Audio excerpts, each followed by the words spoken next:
It's we'll Well, get far from skepticism if we start considering it now. it's okay, man. It's okay. I can start the meeting Mhm. well on the channel. No, but so you really believe that Earth wouldn't exist if we weren't here to experience it? Well, you can tell actually. You know, in this physics, for example, there are experiments when they try to determine what's the matter, and it seems that there's particles, and there are particles, and there are waves, Right. and depending on conditions. So if you put an observer, particles behave like waves behave like particles, and if there's no an observer, they behave like waves. It's Well, so you think the particles change depending on who's observing them or not? well, they may change, but you know, I don't know It's almost exactly. like But it's it's a almost real it's it's a real almost like it's almost like a Toy Story theory. Tolstoy. Toy Story. Toy Story. Toy Story. Have you seen that movie, Toy Story? No, no, I haven't seen. You never, you've By never, Pixar. yeah, Pixar. the Pixar movie. I've read about it while I was reading biography of Yeah, Steve so Jobs. basically, it's okay. It's okay here. Here. It's okay. So basically, the idea is, when humans are in the room, the toys pretend to be like toys, that they don't have, they're not alive, But when humans leave the room, they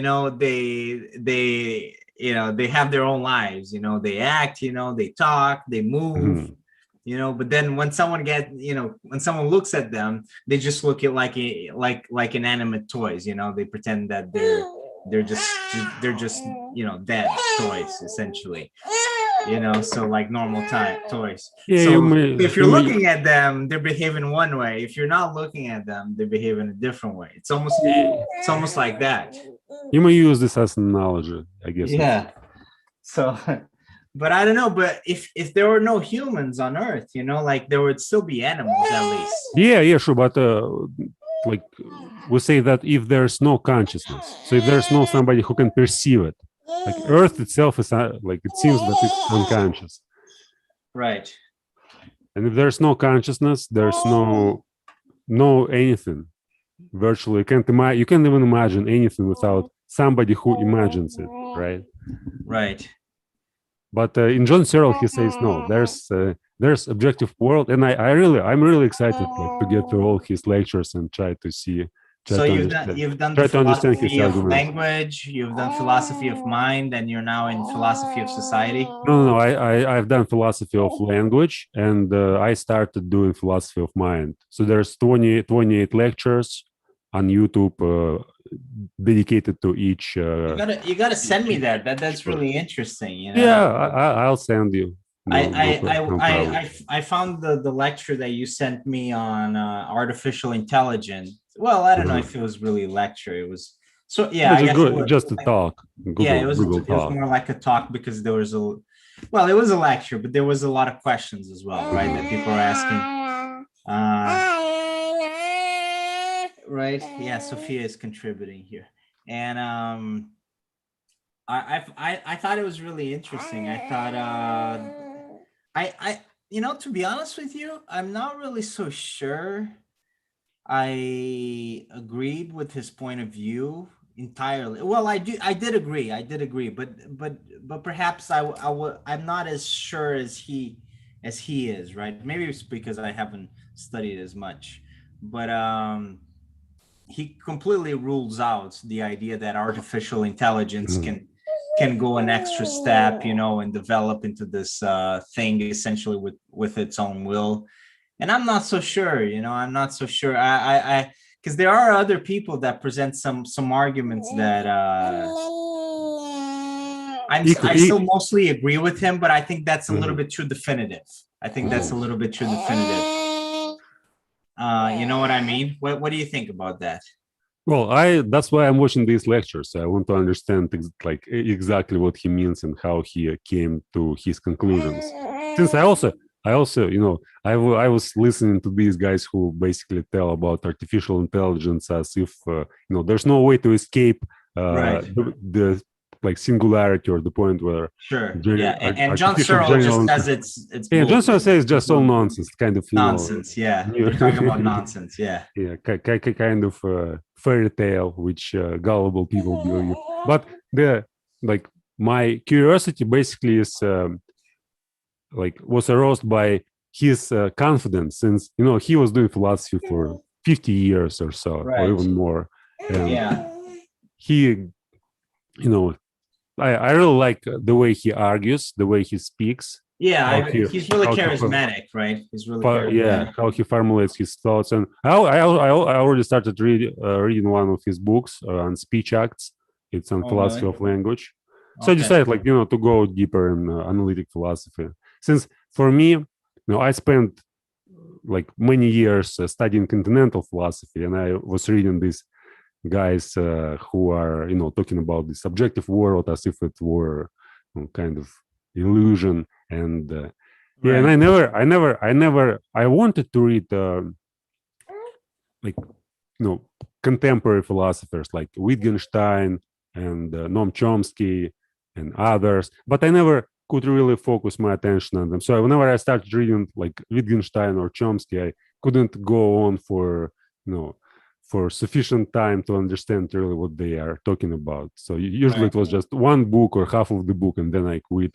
But with Searle, yeah, I feel some kind of, you feel a connection. Yeah, so it's very appealing to my current mindset. I want to get deeper and see how it's gonna go. Yeah, I mean, I've been interested in that Crash Course YouTube channel, but I guess that John Searle will be the next one. Yeah, it will be exciting to if you are gonna watch these lectures, we just later talk about them. And I kind of want to, that sounds interesting. I'm not super interested in philosophy of mind. Not that I'm not interested. I'm not as interested as, for example, you said philosophy of society. That's usually more my stuff that I'm more interested in. But I do like, I do. Obviously, there is interesting stuff about philosophy of mind and philosophy of language. So I'm also interested in those ones.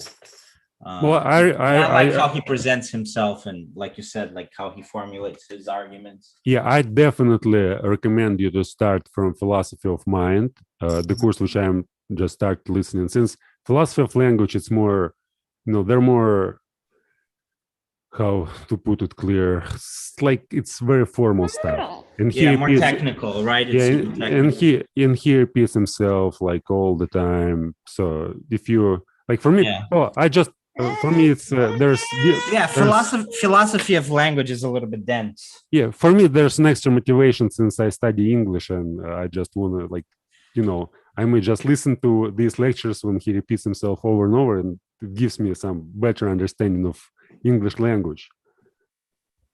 So that's why I basically may commit myself to watching all sorts of crap just because I want to improve my English and understand better the language. Right.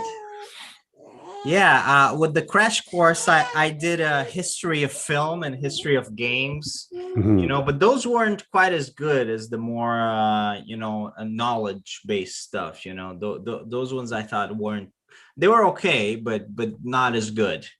I don't know if you've seen those ones in Crash Course, but I probably tried to see philosophy Crash Course about games. Yeah, it wasn't Hank or no, John, it was right? it was a black guy. It was a black guy that one. Yeah, I tried. I watched, but probably not the whole course. Maybe it wasn't very good, to be honest. It's that one is not very good. I'm gonna go back to the knowledge stuff. I think those are much better, and they do a much better job in general, I think. The other ones were okay, but not as good. And so I'm gonna try to watch psychology, sociology. Psychology, I'm excited for those ones, and maybe a little bit more history, because I saw that they have European history as well. So it's in psychology, there's also neurophysiology. I guess it's like kind of combined course. I watched it 4 years ago, but I remember it was very good. I mean, those are good. Yeah, I found out that, you know, because I have a niece, and I just talked to her about a crash course, and she said that she actually knew it, and that her teachers in school use it to introduce topics and stuff like that. And that I thought that was funny. Well, she studied in school, so I guess they're like super popular, super influential, I guess. well, 10 million subscribers, or I don't know. Yeah, so it makes sense. Yeah, it makes sense. No, it makes sense. So do you want to talk a little bit about skepticism? Yeah, let's read. We can read a little bit. Where did we stop? I guess it was 13. No, we got through the 12. Okay. And I saw some of these ones are really, really big, but not this one, not 13. 14, I think it goes on for many, many pages. But do you want to read it, or do you want me to read it? We'll split. No, it's better if you read it. Okay, but the 14th is big, but this one is pretty small. The general modes of epoche. Since we have been saying that ataraxia follows on suspending judgment about everything, the next thing would be to explain how we reach this suspension. Roughly speaking, one may say that it comes about through the opposition of things. We oppose phenomena to phenomena, or noumena to noumena, or alternanda. For instance, we oppose phenomena to phenomena when we say that the same tower appears round from a distance, but square from close up. Okay. And noumena to noumena when, in reply to one who infers the existence of divine providence from the order of the heavenly bodies, we oppose the fact that often the good fare ill and the bad fare well, and deduce from this that divine providence does not exist. And noumena to phenomena as when Anaxagoras argued, in opposition to snows being white, that snow is frozen water, and water is dark in color, and therefore snow is dark in color. Or with a different concept of opposition, we sometimes oppose present things to present things, as in the foregoing examples, and sometimes present things to things past or to things future. For example, when somebody brings up an argument that we are not able to refute, we say to him, just as before the birth of the person who introduced the system which you follow, the argument supporting that system did not yet appear sound, although it really was. So also it is possible the opposite of the argument you now advance is really sound, despite it not appearing yet so to us. And hence we should not yet assent to this argument that now seems so strong. But in order that we may more accurately understand these oppositions, I shall set down the modes or arguments by means of which suspension of judgment is brought about, without, however, maintaining anything about their number or their force. For they may well be unsound, and there may be more than the ones I shall mention. Wow, this was a dense one. Mm-hmm.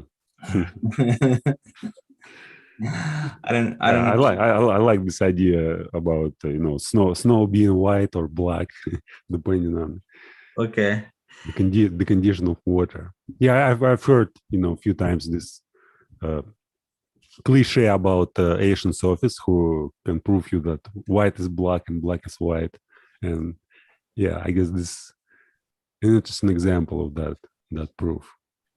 It's not a proof, but it's just a way of arguing. But just a way of arguing, yeah.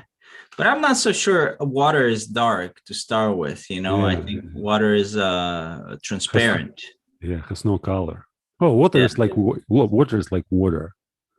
Yeah, but it's mostly transparent, right? Because it reflects things. It's essentially transparent. It doesn't really have color, as far as I'm aware. It looks dark if you look at the sea. Yeah, some sea, and I think that's maybe what they're thinking. It is transparent. Yeah, I can see you through the bottle. Yeah, but if you put a huge volume of water, yes, it looks dark. maybe dark. Yeah, but so I don't know if it's a very good argument, that one. But anyway, so the idea, epoche, Yeah, it's like opposing, again, the same idea, opposing one argument to another and saying that right. whatever may be presented from a different point, and the goal of a skeptic to find the counter argument. Yeah. So the main idea is that you use for one idea you oppose that idea with a different idea, and you consistently do this, right? Is that And also this opposition between phenomena and nomina and nomina, or alterando. So it's basically names and things. So phenomena is something that something, and nomina is just a name. okay? And arguments may be about things, or they may be about about themselves, about this the form of an argument. About concepts. So in both cases, it's required, like, we need to find an argument, a contra argument, if we want to be skeptics. Right. So we always need to be opposing arguments with another argument. General model. Let's try to apply it on some modern arguments. What is going to be the next topic for discussion? Well, if I said the baby is crying, what would you say? No, it's not crying.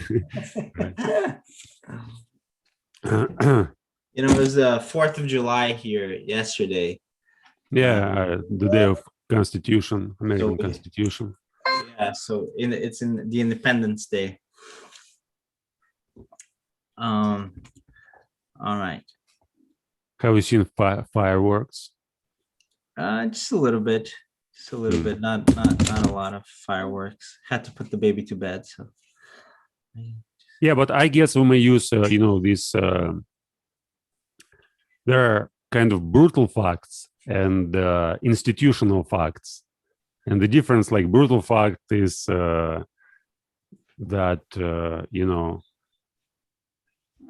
it's something that we can't. Well, a brutal fact would be like the snow being white, right? Is that what you mean?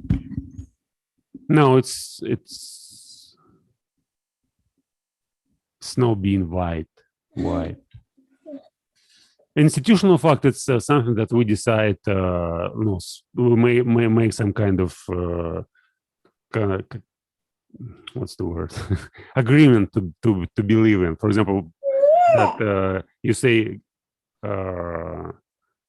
there's a football game, and one team beats another with a score like 1-3 or whatever. So it's the institutional fact, since we use language to describe, like, a certain type of thing. So and brutal fact may be something like the law of gravity, or things that don't depend on us, right? Yeah. Whenever you Whoa. See, the baby is crying.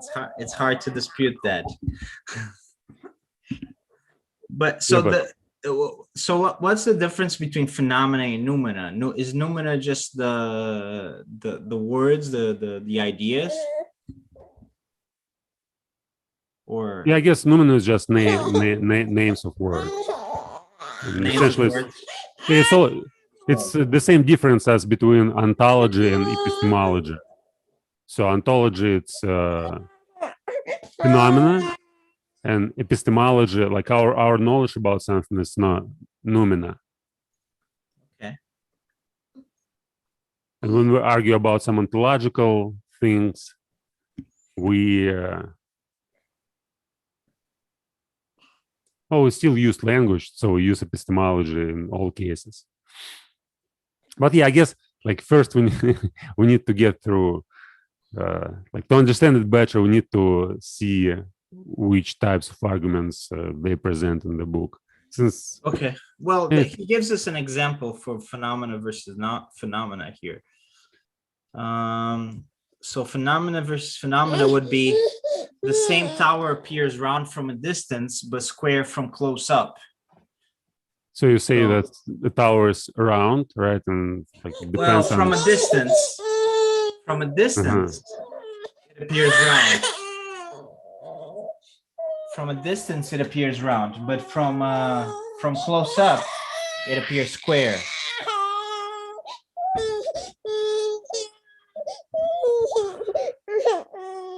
So in one case you have one perception, and in the other you have a different perception. Yeah.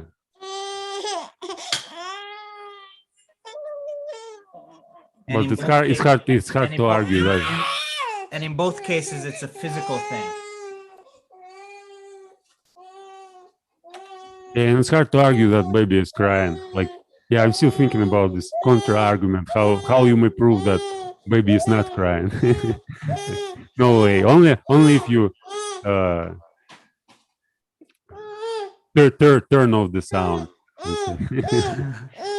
Well, you could say that baby is just communicating, I guess. That would be, but I'm not so sure that would be entirely true, because baby communicates by crying. Or it's just sings a song, right? It just, it is just the appearance of crying. But I think for the most part, baby is crying. No, she's just singing. You see, there's a Right, melody. baby? But in this case, the phenomena to a phenomena is that it kind of depends on our perception, because if we're at a distance, the tower appears round, yes, but then when we get closer, we realize that in fact it is not as round as it seemed. It's square, right? Mm-hmm. Can we make another example? Like, yeah, something seems small. Like I look at the window and this house seems like small, but when I come close, it's just way bigger than it seems from the Right. distance. Or the moon. If you just looked at the moon and without much knowledge, it would seem like the moon is small, but in fact the moon is very, very big. It's just that it's very, very far, right? So it would be, I don't know. Yeah, so I mean that would be an example very close to what he's describing about the tower. Right, and if you hold the belief that moon is small, so the way to argue is just to say that it depends on the distance. Right. Whenever you, Or whenever you look. you could even argue that the earth is flat, right? Yeah. Which, like, Well, it depends on the distance, right? the flat earthers do, and they're still not convinced that it's round, even though it's been proved for 500 years. But yeah, I mean, if you look at the earth from where we're standing, it seems that it's flat. But if you look at it from a distance, it's certainly round. Yeah, in reality, we may say that it's round. Yeah, in reality, it's round. Just like the tower, in reality, in this case, is probably square. And you see that it's square if you're close up, but from a distance, the optical appearance is that it's round. Just like it appears that the moon is small from a distance. I wonder what Sextus Empiricus say to that. Like, which one? About flat Earth. Like, would he argue and say, look, it's just our perception, probably we are deluded, and in reality, there's no Earth at all. It just seems to us that there's some round object and other bodies like that. It's possible. And then, well, that is as much as he gives us for the phenomena to phenomena. And then for noumena to noumena, he says one thing is we infer the existence of divine providence providence from the order of the heavenly bodies, we oppose the fact that often the good fare ill and the bad fare well. Also, like divine. So he's saying we infer the existence of divine providence, like as in fate, Mhm. like preordained things. But I guess it also means something positive, like divine providence. It's Yeah, it's possible. Yeah. Well, I'm not really sure how he's using it exactly, but yes, very, very possible. Yeah. But in any case, well, we could even just say that there is like a will of the gods or something like that. But or like you say that there's some positive element to it, some sort of order, and we could infer that from the stars and the moons and everything. yeah, yes, there were some, And the planets. astrology was very influential in that time, and Right. some people could claim that this man or woman was born under some divine star, and her life must be very successful. But then they say, look, there's sometimes it's different. So good fare ill, and the bad fare well. Right. So somebody who seems to enjoy good fortune in early days may in old age get in lots of troubles, and vice versa. Well, I think what he means here with the often the good fare ill is mostly that good people sometimes have bad things happen to them, and bad people Yeah. have good things happen to them, which seems a little bit random. Well, it seems to demonstrate that there's no really order to things in the universe. Yeah, but to be consistent with his philosophy, when he says that there is no bad things and no good things, it's very yeah, yes. Again, divine providence is also like it's this belief that everything is well, and like we live in the best world of all possible worlds. And then there's an argument that if you believe in that, you may be deluded by by whatever, by your mind.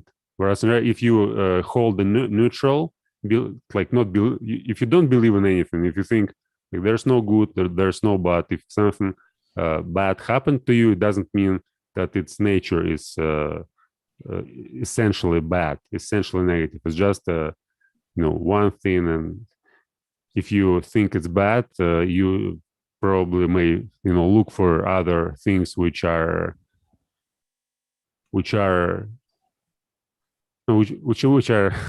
by its nature like good things. And yeah, I guess the problem is that he doesn't want to say that there's something essentially bad or good,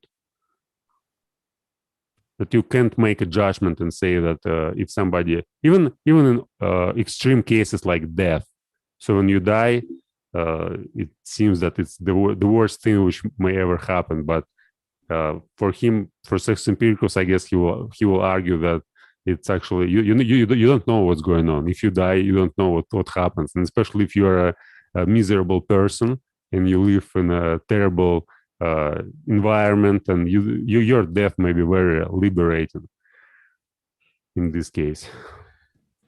Right, because you're opposing one idea with another idea. That in that case. So nomina and phenomena, right? So various ways of arguing about snow is essentially this argument. Snow is white. So yeah, I mean, snow being white, I imagine it's the phenomena, right? It's just an observation of a physical aspect of it. Well, snow is a phenomena, but why he says when opposing nomina to phenomena? Yeah, I mean, my interpretation is Like that to use the snow's being white, it would be phenomena, and then the other one would be nomina, but I don't know if that's correct. no, I guess snow is phenomena and white is noumena. And so he says snow, like the phenomena, snow is white and white noumena. And the argument is no, it's not white. It's, for example, black. If you argue as Anaxagoras argued, saying that snow is frozen water and water is dark in color and therefore snow is dark in color. Okay. So why? Like things are, think about colors, right? So colors aren't properties of things. Colors are properties of things. No, Yes. aren't properties of things. Aren't? How is colors? Yeah. Well, it seems that our perception makes things be in certain color. Sure, but I mean, well, they reflect property of a thing, right? Like if I say a tomato is red, I mean that's part of the characteristics of the tomato, is it not? Redness. Yeah. Well, the fact that tomato is red and not green. Well, it could be green. I guess that's a bad example, but let's say orange. Yeah, but if there's but wait, if instead of being black, a tomato is red. Right, but it's only because we see it as red. But if there's no tomato itself, it's not. Tomato has no ability to see like its own color. So it's only we who perceive tomato, who like creatures who can see. We see it as red. But if there's nobody who can see anything, how can you say that tomato is red? Well, that may be the case, but the fact is we see it as being red, and we see something else as being a different color, so we can attribute that property to it, right? I mean, well, it depends. Like, where is the redness? Is it in our eyes or is it in tomato itself? That's the question. Yeah. Well, I think yeah, I mean, we perceive things in a certain way, but certainly it's partially in the tomato, because we see the tomato as red when looking at it, and our eyes don't change when we look at, say, banana, and we see the banana, and the banana is yellow. Yeah, right? Because it's reflects just one color and consumes all the other colors. But again, like it's very hard to determine is it tomatoes or bananas property, or it's our vision. I don't know, but I guess we may try to argue. Like at least we may try to. If it's important to have this argument, we may just go and read about it, to find some theory of color. And there were lots of arguments about color in 19th century and 18th century. Right. Well, but yeah, I mean, in general, I think he's just presenting us like different types of. So he's always opposing an idea to another idea. I think that's, at least that's the main, and we can always go back to it at some point. But that's seems to me the main idea, that he's just like describing different kinds of oppositions to arguments. But the idea is that you always oppose an argument with the different argument, I guess. Mm-hmm. You must always do this consistently.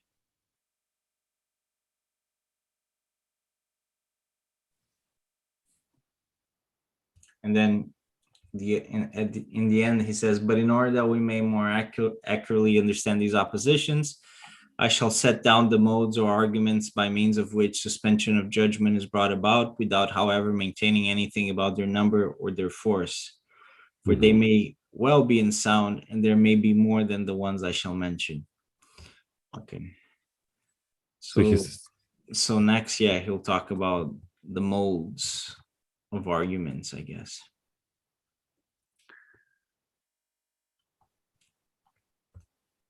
arguments or points. Is it a long chapter? Yeah, I think this is a pretty long one because he's gonna talk about all different kinds of modes, all different kinds of arguments. Yeah, I see. And there's Oh, he even mentions um, a poem here and everything. we'll divide it in pairs, like split Split and it go. into the arguments because I imagine he'll talk about 10 different arguments. Mhm. It's 10 modes. So yeah. And then after that, the 5 modes. Mhm. Well, I guess we'll see that will be, yeah. But yeah, lots of skeptical philosophy still to. Yeah, when we try to use it Right. by applying skeptical modes to our conversations, like no, what I forgot what is going to be the next topic. So You changed yeah, it'll be about sport. So philosophy of sport. yes, questions about sport, and obviously I've been inspired by the European Championship and the South Mhm. American Championship that were going on. But things like, the other day I was having this argument with some friends of mine about, and this is something that comes up every once in a while. If professional athletes should make the kind of money that they make, if that's ethical or not, if that makes sense in society or not. I mean, that's one of the questions that one can, the kinds. So I'll have to write some questions for the discussion to be Mhm. interesting. I can just say philosophy of sport, but I'm thinking, another interesting question is, what kind of role do professional sports or do sports in general play in our society today? Because they're a very important part of culture. Yeah, it seems to be entertainment, like for Well, entertainment, certainly entertainment. one of the most important But roles is yeah, well, entertainment. it's certainly one of the roles. I'm not so sure it's the only role. I think there's a little bit more to it than that. Inspiration, competition, pushing our limits, developing our skills, like human beings, essentially, like trying to see what we are capable of as these fragile bodies. Well, How yes, fast we can those be, are how strong we can be. But those yeah, are all I'm mostly talking about Olympic games, not about football and games right. like that. But football is also a kind of Olympic game. But Well, yeah, it will be in the Olympics, although it's not the best version of the game in the Olympics, but it will be in the Olympics. Um, but in I read an article, not so not more or less recently, and not so long ago, and it was about how it was essentially between the connection of football and politics, some connections between football and politics in Europe. And I mean, part of it is, for example, you look at the European Championship, and it's an expression. It's let's say it's kind of like a healthy expression of nationalism, mhm. in Europe, in modern Europe. Because before, what happened is that these countries that are now struggling against each other in a football field would go to war against each other, and that would Mhm. be an expression of nationalism. When Germany played France, the way that would happen would be, 1 million soldiers killing 1 million soldiers from one band, killing 1 million Yeah, I soldiers guess from you the mentioned other. you The mentioned it other before. side. Like football is easy way of doing war. Yeah, because it's a much Substitute nicer way, because instead of 1 million people substitution. killing 1 million people, it's only 11 playing against 11, and there's no killing.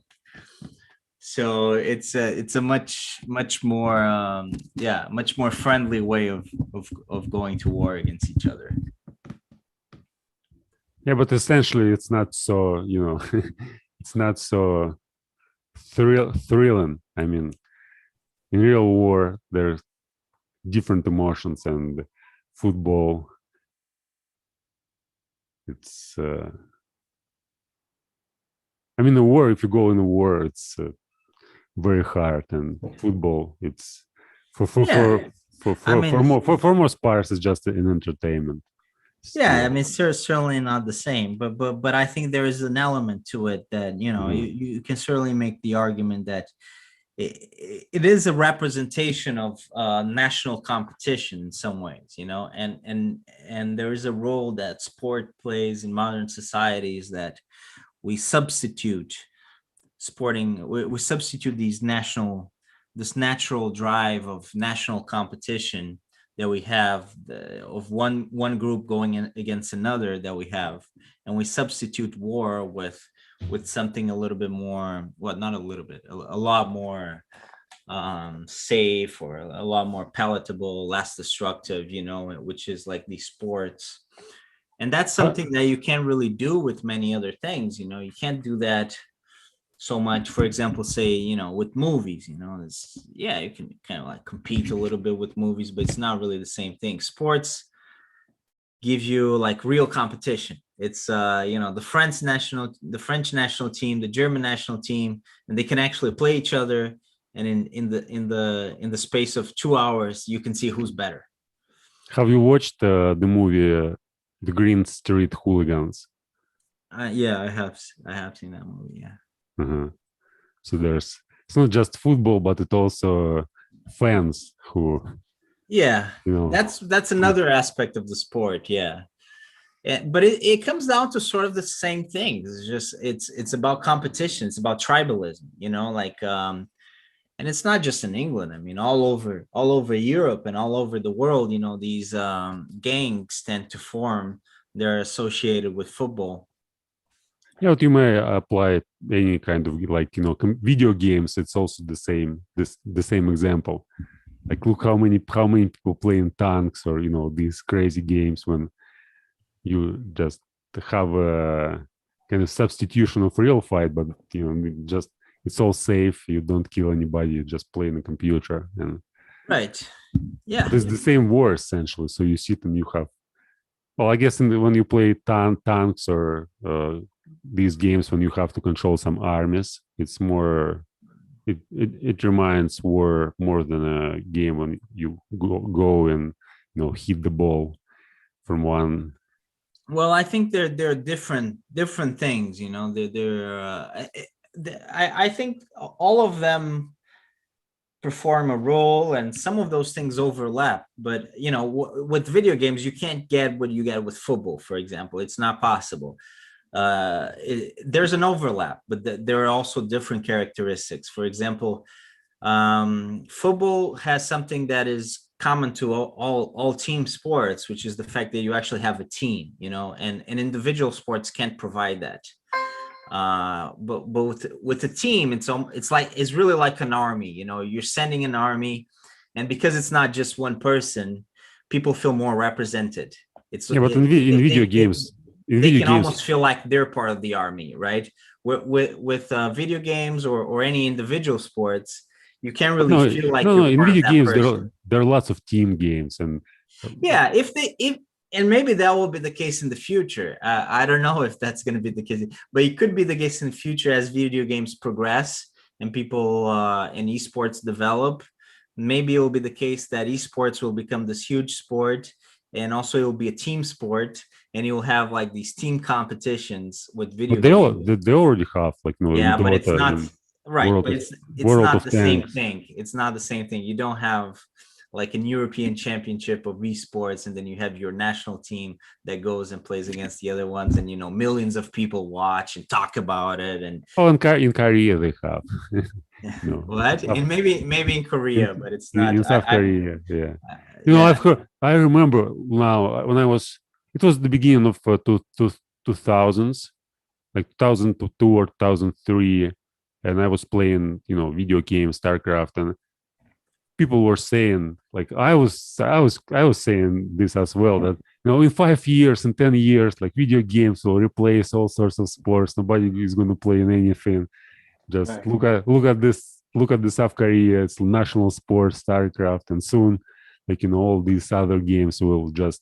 But maybe it's going on right now. I just don't pay too much attention to this field I don't think anymore. they're gonna replace traditional sports. I think it's just one more thing, but there's no real, I mean, people still like traditional sports, and young people like traditional sport.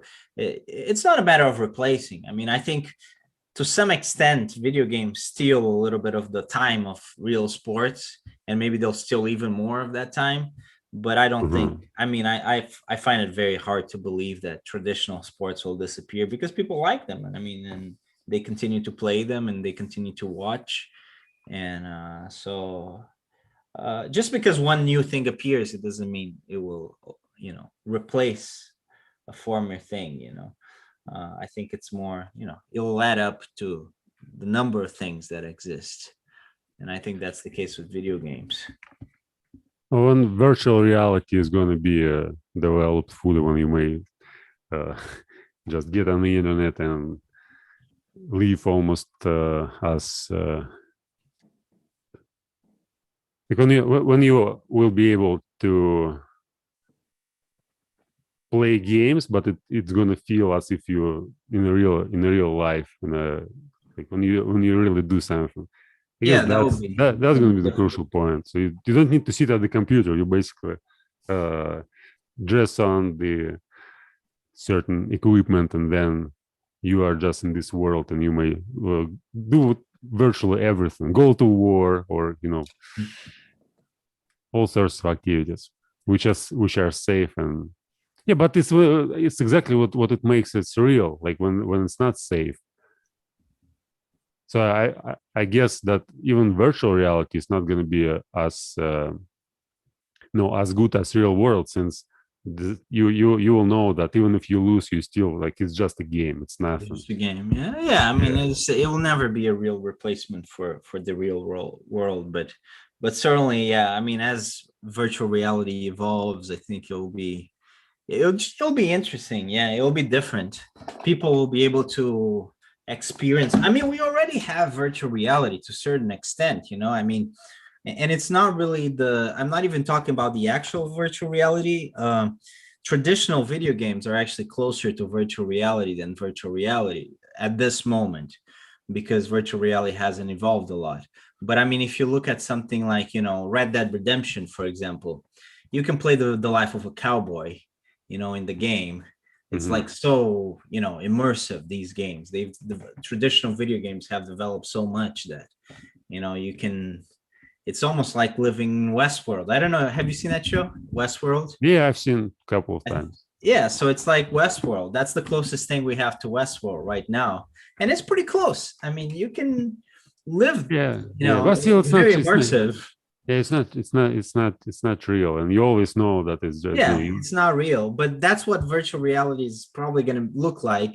Instead yeah. of I'm instead of waiting looking at for. the TV, you're going to have your little helmet, and you're going to be able to do all those things with your little helmet on. It's going to look even more immersive. But of course, yeah, I mean, it's never going to be like real life. It's Yeah, I'm waiting for something like I would describe what's going on right now. So essentially, if I assume that my life, my entire life, is just a game, so there's something behind my life which is watching this life, and my life essentially doesn't make any sense in terms of, you may compare it with any other game. So if I lose, I mean, if I die, I just play a new game.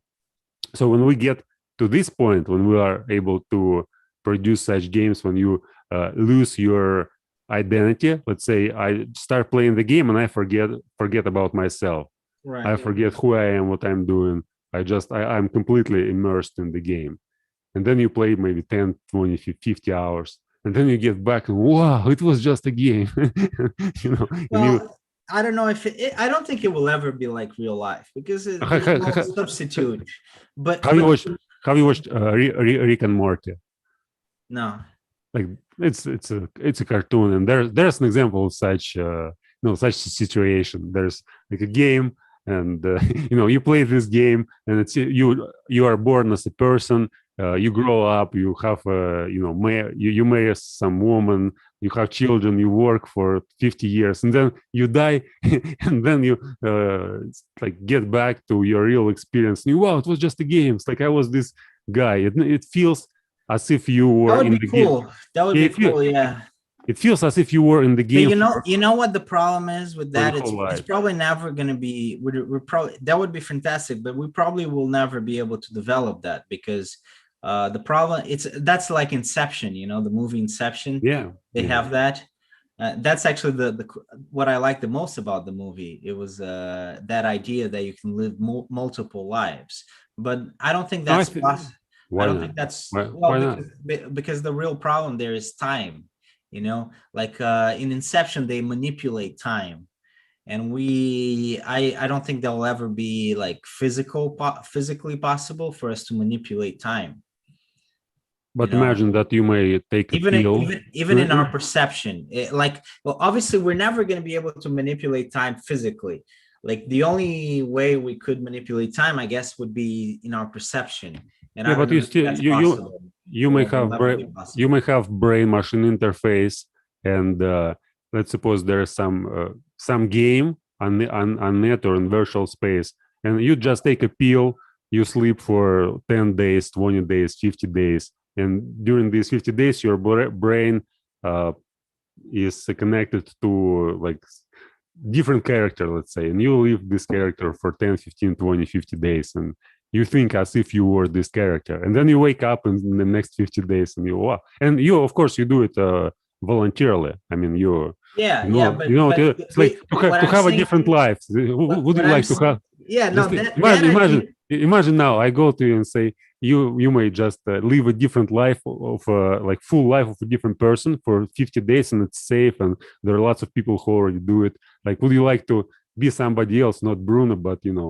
whatever Oh yeah, man, for sure. Yeah. Yeah.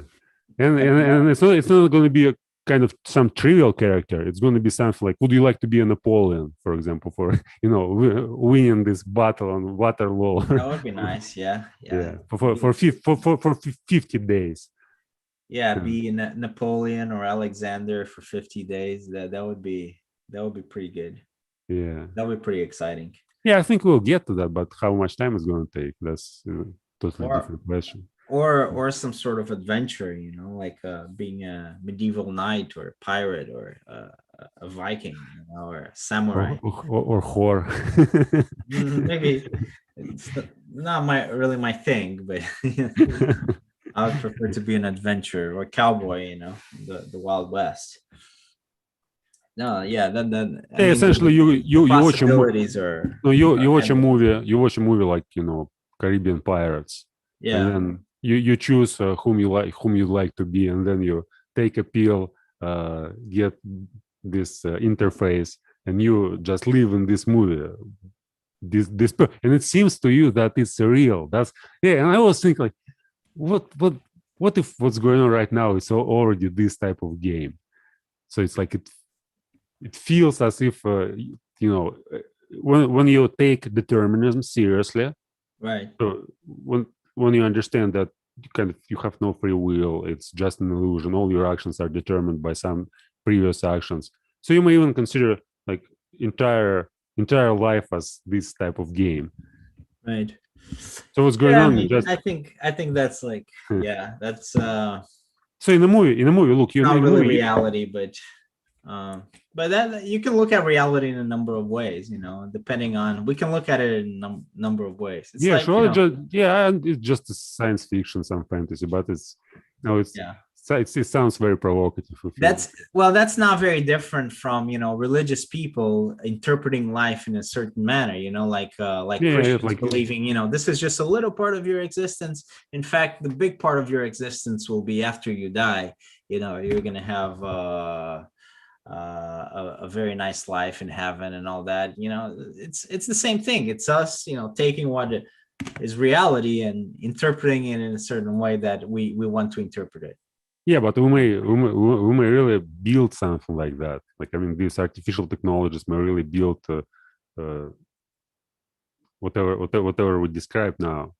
and again, and then you just watch a movie and I want to be this person, and then you go and it seems to you that when you are in a movie, you do everything on your own choice, and it feels as if it's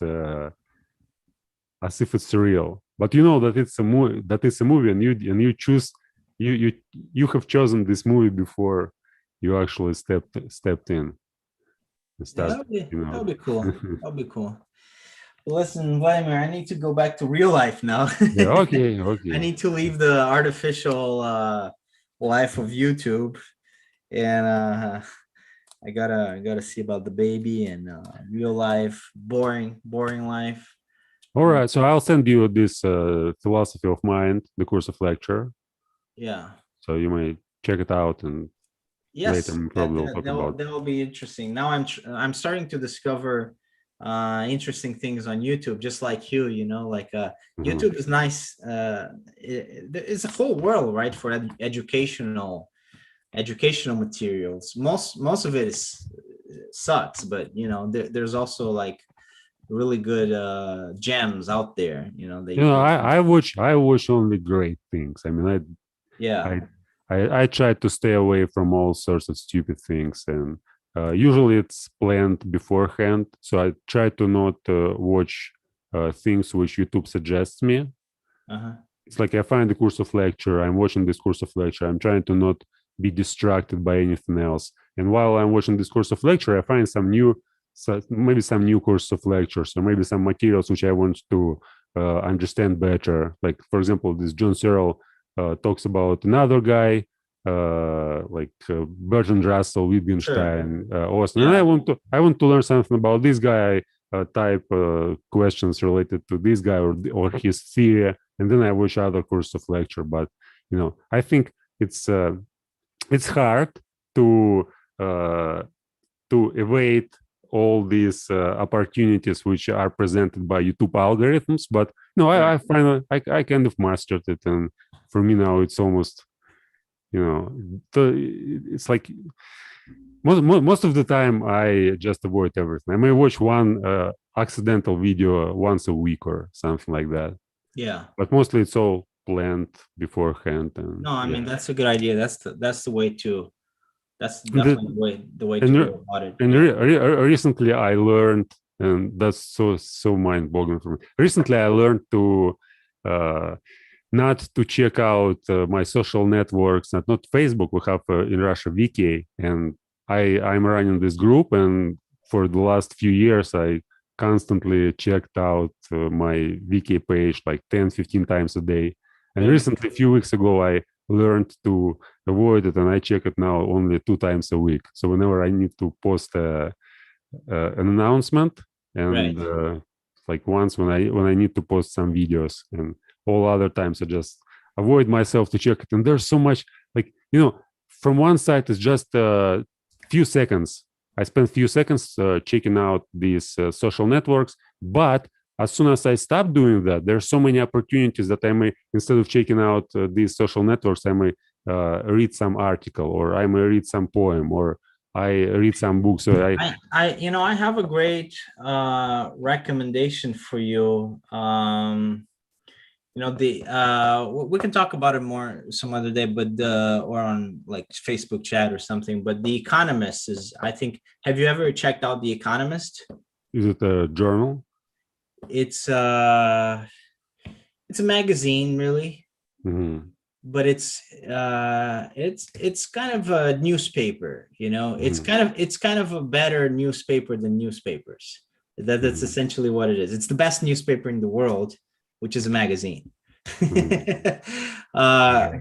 but I, it's I I usually don't read use newspaper. well, but this is different. This is like high level. This is like newspapers are like at a 5, Mm-hmm. from 0 to 10. This is at a 10. It's like it's much better than a regular newspaper.